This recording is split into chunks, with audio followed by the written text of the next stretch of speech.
Hi, in front of me is Xiaomi Redmi Note 10 and today I would like to show you how you can clean storage of this device. Firstly, go into settings. Now click about phone and tap on storage over here. Scroll all the way down and tap on free up space.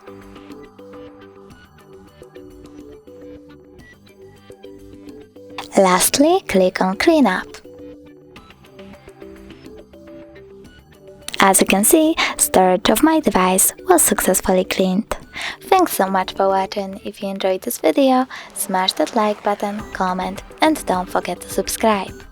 Bye!